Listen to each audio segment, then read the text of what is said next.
Jauh sebelum ada wacana Provinsi Madura, pada 1948 pernah terbentuk Negara Madura. Negara Madura dibentuk atas rekayasa Van der Plas yang saat itu menjadi gubernur Belanda di Jawa Timur dan merupakan tangan kanan Van Mock. Wilayah Negara Madura meliputi Pulau Madura dan pulau-pulau kecil di sekitarnya. Pada 16 Januari 1948, Raden Surjowinoto selanjutnya ditulis Jakraningrat, mengumpulkan para pemimpin dari Kabupaten Bangkalan, Pamekasan, Sumeneb, dan Sampang. Ia sendiri merupakan Bupati Bangkalan ketiga dan terlama setelah ayahnya dan saudaranya sendiri. Bergelar Raden Adipati Aryo atau RAA Jakraningrat, yang juga bernama Jakraningrat ke-12. Gelar ini ia peroleh sejak 1920. Jakraningrat mengisi jabatan bupati sejak 1918 hingga 1948. Berkumpulnya para pemimpin Madura tersebut menghasilkan Komite Penentuan Kedudukan Madura yang mengeluarkan resolusi memutuskan hubungan Madura dengan Republik Indonesia, menetapkan Madura sebagai negara merdeka dari negara Indonesia Serikat, dan memohon Jakraningrat untuk menjadi wali negara. Resolusi ini kemudian dimintakan persetujuan kepada rakyat Madura. Pada 23 Januari 1948 diselenggarakan pemungutan suara di 2000 desa di Madura. Hasilnya 90,82% dari total 305.546 pemberi suara mendukung pembentukan negara Madura sebagai negara merdeka dari negara Republik Indonesia. Pada saat pemungutan suara, pihak Belanda terlibat dengan cara melakukan berbagai tekanan dan menangkapi serta menahan orang yang tidak disukainya. Tepat pada tanggal 20 Februari 1948, pemerintah Hindia Belanda mengakui berdirinya negara Madura. Jakraningrat terpilih sebagai wali negara Madura. Menurut Mulyadi, dosen sejarah Universitas Airlangga, kesediaan Jakraningrat sebagai wali negara Madura dapat dijelaskan dalam hubungan antara penguasa Madura dan Jawa kala itu.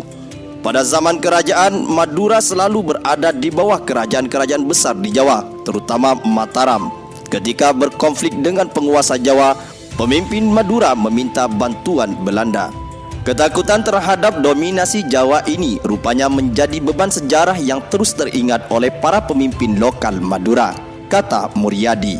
Sementara itu, dalam tesisnya di Universitas Indonesia tahun 2000, Sumardi menulis, selain untuk melemahkan Republik Indonesia, tujuan Belanda mendirikan negara Madura tidak seperti di Jawa Timur dan Jawa Barat sebagai lumbung padi. Belanda menjadikan Madura sebagai benteng pengamanan negara Jawa Timur.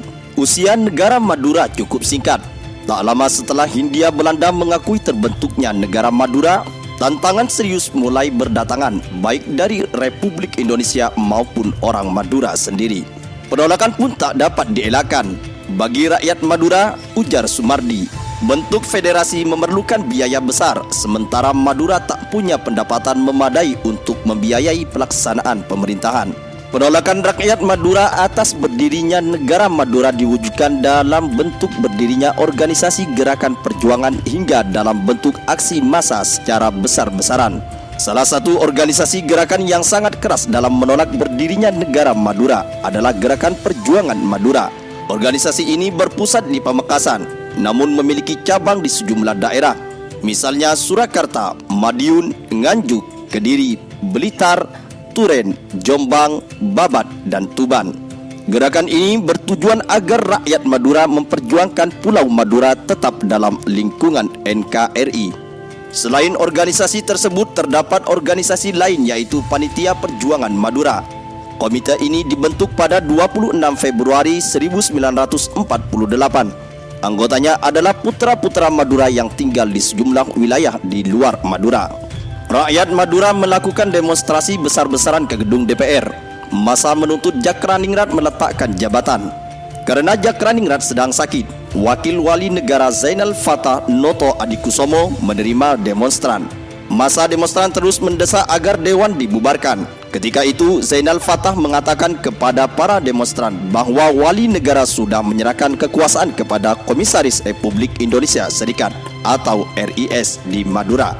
Reaksi para demonstran tidak dapat dibendung lagi. Sidang akhirnya secara aklamasi mengambil keputusan menyetujui tuntutan rakyat untuk membubarkan Dewan. Dalam proses pembubaran negara Madura, dibentuklah Panitia Pelaksana Resolusi DPR Madura. Panitia ini beranggotakan wakil-wakil DPR Madura dan organisasi rakyat. Penyerahan jabatan wali negara ini kemudian diikuti dengan pembubaran Dewan Perwakilan Rakyat Madura. Terjadi pada 15 Februari 1950. Pada 7 Maret 1950, Gubernur Jawa Timur Samadikun mengangkat R. Sunarto Hadiwijojo sebagai Residen Madura. Kemudian pada tanggal 19 Maret 1950, terbit surat keputusan Presiden R.I.S. Soekarno yang isinya menetapkan daerah Madura sebagai keresidenan dari Republik Indonesia. Dengan demikian, sejak itu Madura kembali berada di bawah Negara Kesatuan Republik Indonesia.